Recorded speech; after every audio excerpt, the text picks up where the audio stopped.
بسم اللہ الرحمن الرحیم۔ سامعین کرام، آپ سن رہے ہیں اردو ناول بدرو، جس کے مصنف ہیں عبدالرب بھٹی، اور یہ اس سلسلے کی قسط نمبر 7 ہے۔ مجھے امید ہے آپ کو میری یہ کہانی پسند آ رہی ہوگی۔ آپ نے اگر ابھی تک میرا چینل کہانی گھر سبسکرائب نہیں کیا تو ابھی میرے چینل کو سبسکرائب کر کے بیل نوٹیفیکیشن آن کر دیجئے تاکہ آنے والی ہر نئی کہانی کی اطلاع بر وقت آپ تک پہنچ سکے۔ ساجد بھی اب انہی خطوط پر سوچ رہا تھا۔ وہ گو مگو سے لہجے میں بولا، دل تو میرا بھی یہاں رہنے کو نہیں چاہتا شگفتہ، لیکن ابو کی نصیحت یہی تھی کہ اگر اس شیطانی مخلوق کو فنا کے گھاٹ اتارنا ہے تو ہمیں ادھر ہی مستقل ڈیرہ جمانا ہوگا۔ کیا تم بھول گئیں ٹاہلی والے بابا کو؟ در حقیقت انہوں نے ہی تو ابو کو اس بات کی تلقین کی تھی۔ مگر اب ہم دونوں اس شیطانی مخلوق سے بھلا کس طرح مقابلہ کر سکتے ہیں؟ شگفتہ نے قدرے متوحش لہجے میں کہا۔ ساجد کچھ سوچتے ہوئے بولا، میرا خیال ہے کہ ہمیں ٹاہلی والے بابا سے جا کر ملنا ہوگا اور انہیں تازہ ترین صورتحال سے آگاہ کرنا ہوگا۔ وہ ضرور ہماری مدد کریں گے۔ انہوں نے اب تک کیا کیا ہے؟ الٹا ہمارے ابو۔ شگفتہ کا لہجہ روند گیا۔ ساجد نے اسے دلاسا دیتے ہوئے کہا، دیکھو بہن، ہمت نہ ہارو، اللہ ہماری ضرور مدد کرے گا۔ اور یہ بھی تو سوچو کہ ابو کے انتقال کے بعد ہماری کفالت کس طرح ہوگی؟ ہمارے پرانے والے مکان سے کرایہ آ جاتا ہے تو گزر بسر ہوتی رہتی ہے۔ اگر ہم وہاں شفٹ ہو جائیں گے تو آمدنی کا یہ لگا بندہ سلسلہ بھی ٹوٹ جائے گا، اور پھر یہ کوٹھی بھی اب ہماری ملکیت ہے۔ بھلا یہاں کون کرائے پر رہے گا؟ تو کیا ہم پھر اپنی جانوں سے ہاتھ دھو بیٹھے؟ بھائی، تم نے دیکھا نہیں، یہاں آ کر بھی ہم اس شیطانی مخلوق کے شر سے محفوظ نہ رہ پائے۔ شگفتہ نے رکت آمیز لہجے میں کہا۔ شگفتہ، اس پہ تمہاری ہی غلطی ہے، ہم نے آج تک ایک اہم بات پر غور کیا ہی نہیں، ساجد نے پرخیال لہجے میں کہا۔ شگفتہ چونک کر بولی، کون سی بات؟ دیکھو، میں نے آج تک پیش آنے والے ان سارے پر اسرار واقعات کا بڑی باریک بینی سے جائزہ لیا ہے۔ بالآخر میں اس نتیجے پر پہنچا ہوں کہ یہ بدرو اپنے اندر اتنی طاقت نہیں رکھتی جتنی کہ اس کی دہشت ہے۔ وہ اچانک گھر کے کسی قریبی فرد کے روپ میں اپنے بھیانک چہرے کے ساتھ نمودار ہو جاتی ہے، اور تم پر غیر ارادی اور فوری رد عمل کے تحت خوف آمیز جنون چڑھ جاتا ہے، اور تم اس بدرو پر فطری رد عمل کے تحت فوراً حملہ کر دیتی ہو۔ میرے کہنے کا مقصد یہ ہے کہ اگر تم ایسے موقع پر خود پر اور اپنے اعصاب پر قابو رکھو تو پھر دیکھتے ہیں وہ کیا کرتی ہے۔ ساجد کی بات شگفتہ کے دل کو لگی تھی، چنانچہ اس نے تائیداً کہا، شاید تم ٹھیک کہتے ہو بھائی، لیکن میں کیا کروں بھائی؟ اصل بات یہ ہے کہ پہلے میں اسے دیکھ کر خوف زدہ ہو جایا کرتی تھی، مگر اب ایسا نہیں ہوتا۔ اب جب بھی اس بھیانک مخلوق کا چہرہ اچانک میرے سامنے آتا ہے تو میرے اندر خوف سے زیادہ طیش آمیز جنونی کیفیات طاری ہونے لگتی ہیں، اور بے اختیار میرا دل چاہتا ہے کہ اس پر حملہ کر دوں۔ یہی تو وہ بدرو چاہتی ہے کہ تم جنون میں آ کر اس پر حملہ کر دو اور وہ اپنے مذموم مقاصد میں کامیاب ہوتی رہے۔ ساجد نے یکدم کہا، پھر اسے یاد دلاتے ہوئے مزید بولا، تم ذرا ابتدائی حالات پر غور کرو۔ سب سے پہلے تم نے فائز آبادی پر اسی طرح حملہ کیا تھا اور ان کا چہرہ بگاڑ ڈالا تھا۔ اس کے بعد جب وہ بدرو اپنے اصل بھیانک چہرے میں امی جان کے روپ میں ظاہر ہوئی تو تم نے ان کے پیٹ میں چھری اتار دی۔ اس کے بعد اپنے شوہر ناصر۔ بس کرو بھائی، خدا کے لیے بس کرو، مجھے اب ہول آتا ہے ان ساری باتوں کو یاد کرتے ہوئے۔ شگفتہ یکدم روحاں سے لہجے میں قدرے چلا کر بولی، اور ساجد اپنا دل محسوس کر رہ گیا۔ ذرا دیر گزری کہ کال بیل بجی۔ میں دیکھتی ہوں، یہ کہہ کر شگفتہ اٹھنے لگی۔ ساجد بھی اٹھ کھڑا ہوا، میں بھی چلتا ہوں۔ دونوں بہن بھائی باہر گیٹ تک آئے۔ کون ہے؟ شگفتہ نے گیٹ کے قریب پہنچ کر قدرے بلند آواز سے کہا۔ دروازہ کھولو بی بی، باہر پولیس کھڑی ہے۔ ایک کرخت آواز ابھری اور دونوں بہن بھائی پریشان سے ہو گئے۔ ساجد دیکھ تو نہیں سکتا تھا، مگر انسپکٹر بشیر علی کی آواز سن لی تھی۔ یہ آپ میری بہن کو کس جرم میں گرفتار کر رہے ہیں؟ اس نے پرتشویش لہجے میں پوچھا۔ انسپکٹر نے طنزیہ لہجے میں کہا، بڑے بھولے بادشاہ بن رہے ہو جیسے آپ جانتے ہی نہیں کیا حالت کر دی ہے تمہاری بہن نے اپنے شوہر کی۔ وہ بیچارہ مرتے مرتے بچا ہے۔ لیکن انسپکٹر صاحب، وہ ایک انتہائی رد عمل تھا۔ ناصر تو ساری حقیقت جانتا ہے کہ ایسا کیوں ہوا تھا، اور ویسے بھی اس نے شگفتہ کے خلاف تو کوئی بیان نہیں دیا تھا، نہ ہی پرچہ کٹوایا۔ اس نے تو نہیں کٹوایا پرچہ، لیکن اس کے ماموں شفقت نے پرچہ کٹوایا ہے، اور محلے والے بھی یہی چاہتے ہیں کہ تمہاری اس پاگل بہن کو فوراً پاگل خانے میں داخل کروا دیا جائے جہاں اس کا علاج ہو سکے۔ بے فکر رہو، اسے کوئی سزا نہیں ہوگی۔ یہ کہہ کر اس نے لیڈیز پولیس کو اشارہ کیا۔ انہوں نے شگفتہ کو پولیس وین میں سوار کروا دیا۔ ساجد بیچارہ چیختا چلاتا رہ گیا، مگر پولیس وین جا چکی تھی۔ ساجد اپنی لاٹھی سنبھالے کوٹھی سے نکلا اور سیدھا ناصر کے گھر پر پہنچا۔ اس وقت دکان پر اس کا ماموں شفقت بیٹھا تھا۔ اس نے ساجد کو دیکھ کر برا سا منہ بنایا، پھر اسے آواز دے کر بولا، کیا بات ہے؟ وہ پولیس میری بہن کو گرفتار کر کے لے گئی ہے۔ ساجد نے روحاں سے لہجے میں کہا، تو اچھا ہوا، اس میں تمہارا بھی فائدہ ہے، ورنہ اب اپنے باپ کے بعد تمہاری باری آنا تھی۔ شفقت نے طنزیہ کہا۔ ساجد دل محسوس کر رہ گیا اور ملتجیانہ لہجے میں بولا، خدا کے لیے ہماری مدد کرو، میری بہن بے قصور ہے، وہ مر جائے گی۔ پولیس اسے کوئی سزا نہیں دے گی، صرف پاگل خانے لے جائے گی، جو اس کا اصل ٹھکانہ ہے۔ یہ کام اگر تیمور صاحب اپنی زندگی میں پہلے ہی کر لیتے تو آج وہ زندہ ہوتے۔ شفقت نے بے رحمی سے کہا۔ ساجد غم و غصے کے مارے چیخ پڑا، شفقت صاحب، اللہ کے عذاب سے ڈرو، مجھے ناصر سے ملنے دو، میں اس سے بات کرنا چاہتا ہوں۔ ادھر اندر ناصر صحن میں بچھی چارپائی پر لیٹا ہوا تھا۔ اس نے ساجد کی آواز سنی تو بمشکل چارپائی سے اٹھا اور باہر آ گیا۔ ساجد کو دیکھتے ہی وہ اس کی جانب لپکا اور پریشانی سے بولا، کیا ہوا ساجد، تم یہاں؟ اپنے بہنوئی ناصر کی آواز سن کر اس نے ساری بات بتا دی۔ ناصر نے جب یہ سنا کہ اس کی محبوب بیوی شگفتہ کو پولیس گرفتار کر کے لے گئی ہے اور وہ بھی اس کے ماموں اور محلے والوں کی ایما پر، تو وہ غصے سے سرخ ہو گیا۔ پھر وہ ایک ناگوار سی نظر اپنے ماموں پر ڈالتے ہوئے ساجد کو تسلی دے کر بولا، تم فکر نہ کرو ساجد، آؤ میرے ساتھ، میں ابھی تھانے جاتا ہوں اور دیکھتا ہوں پولیس شگفتہ کا کیا بگاڑتی ہے۔ شفقت اپنے بھانجے کو روکتا رہ گیا، مگر ناصر ساجد کو سہارا دیے اپنے ساتھ لیے متعلقہ تھانے کی طرف بڑھ گیا۔ شگفتہ کی حالت بہت غیر ہو رہی تھی، اسے تھانے لا کر لاک اپ کر دیا گیا تھا، لیکن شگفتہ کو خود سے زیادہ اپنے بھائی ساجد کی فکر ہو رہی تھی، کیونکہ وہ نابینا تھا۔ شگفتہ نے لاک اپ میں چیخنا چلانا شروع کر دیا، مگر وہاں اس کی داد فریاد سننے والا کوئی نہ تھا۔ سب بہرے بن گئے تھے، پاگل خانے بھیجے جانے کے تصور ہی سے اسے ہول آ رہا تھا اور وہ سچ مچ پاگل سی ہو رہی تھی۔ بالآخر چیخ چیخ کر نڈھال ہو گئی اور اس کا گلا بیٹھ گیا۔ ناچار وہ سیلن زدہ دیوار سے لگ کر بیٹھ گئی۔ ادھر ناصر اور ساجد تھانے پہنچے۔ انسپکٹر بشیر علی نے خوشمگی نظروں سے دونوں کی طرف دیکھا۔ انسپکٹر صاحب، آپ نے میری بیوی شگفتہ کو کس جرم میں گرفتار کیا ہے؟ ناصر نے انسپکٹر بشیر علی کی خشمناک نظروں سے مروب ہوئے بغیر کہا۔ شگفتہ کی محبت نے اسے نڈر بنا دیا تھا۔ اس کے سوال پر انسپکٹر بشیر علی اپنی ابھری ہوئی تون سنبھالتا ہوا اٹھا اور ہاتھ میں پکڑے سیاہ رول کو اس کے قریب پہنچتے ہی سر پر بندی پٹی پر رکھ کر استہزائیہ انداز میں بولا، اس جرم میں جو تمہاری پیشانی سے ظاہر ہے، لیکن اس میں شگفتہ کا کوئی قصور نہیں، میں اس کی ضمانت دیتا ہوں، ناصر بے خوفی سے بولا۔ انسپکٹر بشیر علی نے کرخت لہجے میں کہا، تمہاری ضمانت نہیں چل سکتی، تمہارے ماموں اور محلے والوں نے یہ رپورٹ لکھوائی ہے کہ اس پاگل اور جنونی لڑکی کو فوراً گرفتار کر کے پاگل خانے بھجوا دیا جائے۔ میں اس کا شوہر ہوں، میں خود اس کا علاج کرواؤں گا، آپ اسے چھوڑ دیں، ناصر نے احتجاج کیا، مگر انسپکٹر علی اپنی بات پر اڑا رہا۔ ساجد نے بھی انسپکٹر بشیر علی کی منت سماجت کی، مگر وہ سنگ دل اپنی ہٹ پر قائم رہا۔ ناصر اور ساجد اس گمبھیر صورتحال پر پریشان ہو گئے۔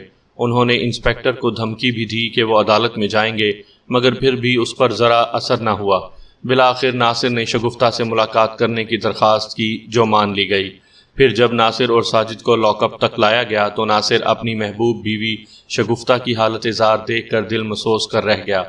شگفتہ اسے اور اپنے بھائی کو دیکھ کر فوراً لپکی، پھر سلاخ دار دروازے پر آ کر ناصر سے روحاں سے لہجے میں بولی، ناصر، مجھے یہاں سے نکال لو، یہ لوگ مجھے پاگل خانے داخل کروانا چاہتے ہیں، میں تو جیتے جی مر جاؤں گی۔ وہ رو رہی تھی۔ ناصر اپنی محبوب بیوی کی آنکھوں میں آنسو دیکھ کر پاگل سا ہو گیا۔ دکھ اور کرب کی اذیت ناک لہر نے اسے تڑپا کر رکھ دیا۔ پھر وہ اسے تسلی دیتے ہوئے بولا، شگفتہ، تم بالکل پریشان مت ہونا، میں عدالت جاؤں گا اور تمہیں ضرور رہائی دلاؤں گا۔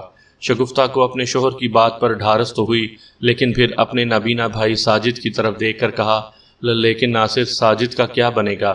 یہ تو بیچارہ دیکھ بھی نہیں سکتا میرے بغیر۔ شگفتہ، تم فکر مت کرو، میرا اللہ مالک ہے، ساجد نے اسے تسلی دی۔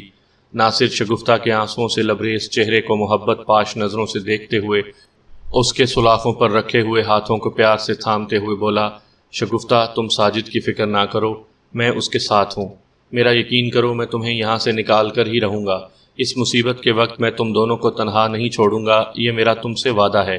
شوہر کی بات نے شگفتہ کا دل پگھلا کر رکھ دیا، اسے اب اپنے رویے پر شرمندگی ہونے لگی جو اس نے اب تک اس کے ساتھ روا رکھا تھا۔ آج اسے احساس ہو رہا تھا کہ ناصر واقعی اس سے سچی محبت کرتا ہے۔ وہ تعلیم یافتہ نہ سہی لیکن ایک وفاشوار، بہادر اور سچی محبت کرنے والا ساتھی اور ہمدم ثابت ہوا تھا۔ آج پہلی بار اس کے دل میں بھی اپنے شوہر کے لیے محبت کا دیا روشن ہوتا محسوس ہوا تھا۔ چنانچہ وہ نگاہیں جھکا کر ناصر سے مغموم لہجے میں بولی، ناصر مجھے معاف کر دینا، میں نے تمہیں غلط سمجھا۔ ناصر کا دل خوشی سے بلیوں اچھلنے لگا۔ اس کے بعد وہ دونوں اسے تسلی تشفی دے کر واپس چلے آئے۔ اندھیری کوٹھی پہنچ کر دونوں نے سر جوڑ کر یہ پروگرام بنایا کہ عدالت کا دروازہ کھٹکھٹایا جائے۔ ساجد کی اس بارے میں یہ رائے تھی کہ عدالت کا معاملہ ذرا لمبا پڑ جائے گا، البتہ اگر کسی بڑے اور ذمہ دار پولیس افسر سے ملاقات کی جائے تو زیادہ بہتر ہوگا۔ یہ تجویز ناصر کو پسند آئی۔ وہ رات دونوں دوستوں نے ساتھ گزارنے کا ارادہ کیا۔ ناصر کو اپنے ماموں شفقت سے نفرت ہو گئی کیونکہ وہ جان چکا تھا کہ یہ سب اسی کی وجہ سے ہوا تھا۔ یہی سبب تھا کہ جب شام گئے تک ناصر گھر نہ پہنچا تو شفقت کا ماتھا ٹھنکا۔ بھانجے سے اس کی محبت اپنی جگہ، لیکن حقیقت یہ تھی کہ وہ ناصر کو اپنے بڑھاپے کا سہارا سمجھتا تھا۔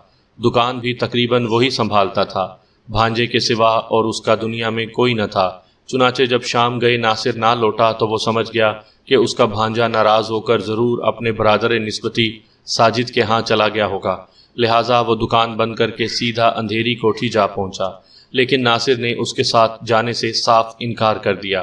شفقت نے اس کی بہت منت سماجت کی لیکن ناصر نہ مانا، البتہ اس نے یہ شرط رکھی کہ جب تک شگفتہ رہا نہیں ہو جاتی وہ اس کے ساتھ گھر نہیں جائے گا۔ ناچار شفقت کو اکیلے ہی لوٹنا پڑا۔ شفقت نے سوچا کہ ابھی نیا نیا جوش ہے، بعد میں خود ہی گھر آ جائے گا۔ ناصر اور ساجد ایک ہی کمرے میں سوئے ہوئے تھے۔ ان پریشان کن حالات میں دونوں کی ہی آنکھوں سے نیند کوسوں دور تھی۔ شگفتہ کی پریشانی اپنی جگہ تھی، لیکن جیسے جیسے رات گہری اور تاریک ہونے لگی تھی ان کے اندر انجانے خوف نے بھی سر اٹھانا شروع کر دیا۔ دونوں الگ الگ بستروں پر دراز تھے۔ رات دبے پاؤں سرک رہی تھی، ہر سو خاموشی کا راج تھا، دم بخود سا ماحول دھڑکتا ہوا محسوس ہو رہا تھا۔ کمرے میں زیرو پاور کا بلب روشن تھا۔ نہ جانے کب ناصر کی آنکھ لگ گئی اور گہری نیند میں ڈوب گیا، جبکہ ساجد کو ابھی تک نیند کا ذرا سا جھونکا بھی نہیں آیا تھا۔ اس کی بے نور آنکھیں کھلی ہوئی تھیں۔ اچانک جانے کیوں اس کا دل یک بارگی کسی انجانے خوف سے دھڑکا اور وہ اپنے اندر ایک عجیب و غریب سی بے چینی محسوس کرنے لگا۔ اس نے لیٹے لیٹے ہولے سے ناصر کو پکارا، مگر جواب نہ ملا تو وہ سمجھ گیا کہ ناصر گہری نیند میں ڈوب چکا ہے۔ مان ہلکی سی آہٹ ابھری، وہ ٹھٹکا، پھر قدموں کی ہلکی سی چاپ ابھری۔ اسے یوں محسوس ہوا جیسے کوئی اس کی چارپائی کے قریب آ رہا ہو۔ کون؟ اسے ناصر کی آواز سنائی دی۔ وہ حیران ہوا کہ ابھی تھوڑی دیر پہلے ہی اس نے ناصر کو پکارا تھا۔ پھر اسے فوراً خیال آیا کہ ہو سکتا ہے ناصر اس وقت پانی وغیرہ پینے کے لیے کمرے سے باہر گیا ہو۔ باہر طور اس نے لیٹے لیٹے پوچھا، تم کہاں گئے تھے؟ واش روم گیا تھا، اسے ناصر کی آواز سنائی دی۔ جانے کیوں اسے ناصر کا لہجہ بدلا بدلا سا محسوس ہونے لگا۔ پھر دوبارہ ناصر کی آواز سنائی دی، آؤ ساجد ذرا اوپر چل کر بالکنی میں ٹہلتے ہیں، یہاں گھٹن سی ہو رہی ہے، کم وقت نیند بھی تو نہیں آ رہی، ذرا دل بہل جائے گا تو آ کر سونے کی کوشش کریں گے۔ ساجد اس کی بات سن کر اٹھ کھڑا ہوا۔ اگر ساجد دیکھنے کے قابل ہوتا تو اسے ناصر کے بجائے ایک بے رب سا سایہ فضا میں لہراتا ہوا نظر آتا اور دوسرے بستر پر گہری نیند سویا ہوا ناصر بھی دکھائی دے جاتا۔ فضا میں مولک اس پر اسرار ہیولے کا چہرہ کسی تیز واٹ کے بلب کی طرح روشن تھا جو انتہائی مکروہ اور ڈراؤنا تھا۔ یہ اس بدروح کا خوفناک چہرہ تھا جو اس کے خاندان کی ازلی اور جانی دشمن تھی، مگر ساجد بیچارہ تو خود نابینا تھا۔ وہ بدروح کے دھوکے میں آ گیا اور وہ کمرے سے باہر آ گیا۔ وہ بدروح ناصر کی آواز میں بدستور ساجد سے باتیں کرتے ہوئے اس کے ہم رکاب تھی۔ وہ اس طرح اسے راہ سمجھاتی ہوئی اپنے پیچھے آنے پر مجبور کر رہی تھی۔ ادھر ساجد کو اس بات پر حیرت بھی ہو رہی تھی کہ آخر ناصر اسے سہارا دینے کی کوشش کیوں نہیں کر رہا۔ تب اسے ناصر کی آواز سنائی دی، ساجد میری آواز پر چلتے رہو، در حقیقت میں چاہتا ہوں کہ تم بغیر سہارے کے بھی چلنے کی کوشش کرو۔ ساجد اس کی بات پر بے اختیار مسکرا دیا۔ وہ بدرو ساجد کو لیے جب خاصی بلندی پر پہنچی تو ساجد یہ نہیں جان سکا تھا کہ اس بالکنی کا یہ زینہ آگے سے اکھڑا ہوا تھا اور اس کی جگہ نیچے تاریک خلا تھا۔ نابینا ساجد دھیرے دھیرے زینے چڑھتا ہوا جب اس تاریک خلا میں اپنا پاؤں رکھنے لگا تو اچانک اسے عقب میں نیچے سے ناصر کی تیز چلاتی ہوئی آواز سنائی دی، ساجد رک جاؤ، آگے قدم مت بڑھانا، زینہ ٹوٹا ہوا ہے ورنہ نیچے گر جاؤ گے۔ ساجد اس آواز پر دم بخود رہ گیا اور فوراً ہی رک گیا۔ اسے حیرت ہوئی کہ ناصر تو اس کے آگے آگے زینے طے کر رہا تھا، پھر نیچے سے ناصر نے کس طرح اسے پکارا۔ حقیقت یہ تھی کہ ناصر کی اتفاق سے کسی کھٹکے پر آنکھ کھل گئی تھی۔ وہ جاگا تو اس نے ساجد کو بستر سے غائب پایا۔ وہ جلدی سے اٹھ کر کمرے سے باہر آیا تو یہ دیکھ کر دہل گیا کہ ساجد بالکنی کا ایک ایسا زینہ طے کر رہا تھا جو اوپر سے ٹوٹا ہوا تھا۔ اگر ناصر اسے بروقت آواز دے کر ہوشیار نہ کر دیتا تو یقیناً نابینا ساجد کافی بلندی سے نیچے گر جاتا۔ ساجد کے رکتے ہی ناصر جلدی جلدی زینے طے کرتا ہوا اس کے قریب پہنچا اور ساجد کو تھام لیا۔ یہ تم کیا کر رہے تھے ساجد؟ کیا پاگل ہو گئے ہو؟ ناصر نے اسے سرزنش کی۔ ساجد حیرت سے بولا، تم ہی تو مجھے یہاں تک لائے تھے۔ کیا؟ ناصر دم بخود رہ گیا اور پھر ساجد نے اسے ساری بات بتا دی۔ تب ناصر نے ایک گہری سانس لے کر کہا، اللہ کا شکر ہے کہ میں بروقت پہنچ گیا۔ یہ ساری کارستانی اس بدرو کی ہی ہو سکتی ہے۔ آؤ میرے ساتھ، ذرا سنبھل کر۔ یہ کہہ کر ناصر اسے تھامے دھیرے دھیرے نیچے اترنے لگا۔ شیطانی مخلوق کا وہ بھیانک چہرے والا پراسرار سایہ غائب ہو چکا تھا۔ ساجد موت کے منہ میں جانے سے بال بال بچا تھا۔ شگفتہ کے چیخنے، چلانے اور منتیں سماجتیں کرنے کے باوجود اسے پاگل خانے میں داخل کر دیا گیا۔ یہاں کے عبرت انگیز ماحول کو قریب سے دیکھ کر ہی علم نصیب شگفتہ کانپ اٹھی۔ یہ جگہ اسے جیل سے زیادہ بھیانک معلوم ہو رہی تھی۔ مختلف پاگل عورتوں کے کہے لگانے، کبھی بین کرنے اور با آواز بلند ہنسنے کی بے ہنگم آوازوں کے شور سے اس کے دماغ کی رگیں پھٹنے کے قریب ہونے لگیں۔ وہ بری طرح اعصاب زدہ ہو رہی تھیں۔ اسے پورا یقین تھا کہ اگر وہ چند روز بھی ادھر رہی تو سچ مچ پاگل ہو جائے گی۔ پاگل خانے کی عمارت بہت سال خوردہ تھی۔ یہی حال اندر بنے کابک نما کمروں کی تھی۔ یہ صرف عورتوں کا پاگل خانہ تھا۔ یہاں ہر عمر کی پاگل عورتیں تھیں، جوان لڑکیاں، ادھیڑ عمر عورتیں، حتیٰ کہ بوڑھیاں بھی تھیں۔ ہر کمرے میں چار چار عورتوں کو رکھا ہوا تھا، بلکہ اس تنگ و تاریک کمرے میں ٹھونسا ہوا تھا۔ پاگل خانے کی منتظم اعلیٰ ایک ادھیڑ عمر کی کالی اور موٹی سی عورت تھی۔ یہ بڑی خرانٹ عورت تھی۔ اس کا نام شمسہ بیگم تھا۔ دیگر عملے میں خواتین کے علاوہ 2 عدد مرد گیٹ کیپر یعنی چوکیدار بھی تھے۔ شگفتہ کو جس کمرے میں رہائش کا ایک کونا ملا تھا وہاں ایک جھلنگا سی چارپائی بچھی ہوئی تھی۔ اس پاگل خانے میں بیشتر ذہنی مریضائیں خستہ حالت میں نظر آتی تھیں۔ کچھ نسبتاً بہتر حالت میں اور آرام دہ کشادہ کمرے بھی تھے، مگر یہاں وہ پاگل عورتیں اور لڑکیاں رہتی تھیں جو دوسری عورتوں کی طرح لاوارث نہ تھیں۔ ان کے خاندان کے افراد نے دے دلا کر انہیں نسبتاً بہتر جگہ میسر کروا دی تھی۔ جس کمرے میں شگفتہ تھی اس کی حالت تو انتہائی خستہ تھی۔ اس میں شگفتہ کے علاوہ 3 مزید پاگل عورتیں بھی تھیں۔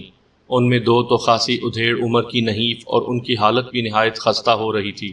میلے کچیلے، پھٹے پرانے کپڑے، کھچڑی سے بال، ان کی صورتیں بڑی ڈراؤنی تھیں۔ وہ دونوں ایک طرف بیٹھی خود سے عجیب عجیب انداز میں بڑبڑاتے ہوئے باتیں کر رہی تھیں، جبکہ تیسری عورت نسبتاً بہتر حالت میں تھی۔ اس کی عمر زیادہ نہ تھی، 35 کے پیٹے میں تھی۔ وہ ایک کونے میں چارپائی پر خاموش بیٹھی ہوئی تھی۔ اس کے نقش بھی جاذب نظر تھے اور رنگ بھی صاف تھا۔ شگفتہ بغور اس کی طرف تکے جا رہی تھی۔ جانے کیوں شگفتہ کو یہ احساس ہونے لگا کہ یہ عورت پاگل ہرگز نہ تھی۔ وہ عورت بھی شگفتہ کی طرف خاموش نگاہوں سے دیکھے جا رہی تھی۔ شگفتہ اب اپنا سر گھٹنوں میں دیے سسک سسک کر رونے لگی۔ مان اس کے سر کو کسی نے دھیرے سے چھوا تو اس نے اپنا سر اٹھا کر دیکھا۔ وہی عورت اس کے قریب کھڑی تھی۔ وہ اس کی طرح خاصی غمزدہ نظر آ رہی تھی۔ مت رو بیٹی، کیا فائدہ اپنا جی ہلکان کرنے کا، وہ بڑی ملائمت سے بولی۔ شگفتہ اپنا دکھ بھول کر حیرت زدہ نگاہوں سے اس کی طرف دیکھنے لگی۔ اس عورت کے چہرے پر ہلکی سی مسکراہٹ تھی اور آنکھوں میں ہمدردی کی چمک۔ وہ اس کے قریب چارپائی پر بیٹھ گئی۔ آپ، شگفتہ اٹکے ہوئے کہتے کہتے رکی۔ وہ عورت اس کے ہاتھ پر ہاتھ رکھتے ہوئے دھیرے سے بولی، ہاں، مجھے بھی تمہاری طرح زبردستی یہاں پاگل خانے بھیج دیا گیا ہے۔ اس کی بات سن کر شگفتہ کو ذرا حوصلہ ہوا اور اس نے پوچھا، آپ کو کیسے علم ہوا کہ میں پاگل نہیں ہوں؟ وہ عورت عجیب سے انداز میں مسکرائی اور بولی، جس طرح تمہیں میرے بارے میں اندازہ ہوا۔ میں نے تو آپ سے کچھ نہیں کہا کہ آپ… شگفتہ کچھ کہتے کہتے رک گئی، پھر جانے کیوں خفت سے انداز میں مسکرا دی۔ میرا نام زینت ہے، تمہارا نام؟ وہ عورت اپنا نام بتاتے ہوئے مستفسر ہوئی۔ شگفتہ ناصر۔ شادی شدہ ہو؟ ہاں۔ ناصر نام ہے اس کا؟ ہاں۔ کیا اس نے تمہیں یہاں… نہیں، وہ تو بہت اچھے ہیں، مجھ سے بڑی محبت کرتے ہیں۔ شگفتہ یکدم بولی، تو پھر تم یہاں کیسے؟ اچھی بھلی ہو۔ اس کی بات سن کر شگفتہ نے ایک درد انگیز آہ بھری اور مغموم لہجے میں بولی، یہ بہت لمبی کہانی ہے، کیا کرو گی سن کر؟ اپنا دکھ کہہ دینے سے اندر کا بوجھ ہلکا ہو جاتا ہے۔ میں بھی تمہیں اپنی دردناک کہانی سناؤں گی۔ وہ عورت جس نے اپنا نام زینت بتایا تھا بولی، لیکن تم خود کو سنبھالو تو صحیح، اسی طرح اگر حوصلہ ہار بیٹھو گی تو گھٹ گھٹ کر مر جاؤ گی۔ مجھے دیکھو، پورے 6 ماہ سے یہاں قید ہوں۔ دکھ تو ہوتا ہے، لیکن میں نے ہمت نہیں ہاری۔ جب میرے بچوں نے مجھے زبردستی یہاں داخل کروایا تھا تو مجھے ایسے لگتا تھا جیسے میں ایک پل بھی یہاں زندہ نہ رہ پاؤں گی، مگر پھر میں نے سارے دکھ درد کو بالائے طاق رکھ دیا اور سوچا کہ یہی تو میری جان کے دشمن چاہتے ہیں کہ میں یہاں گھٹ گھٹ کر مر جاؤں۔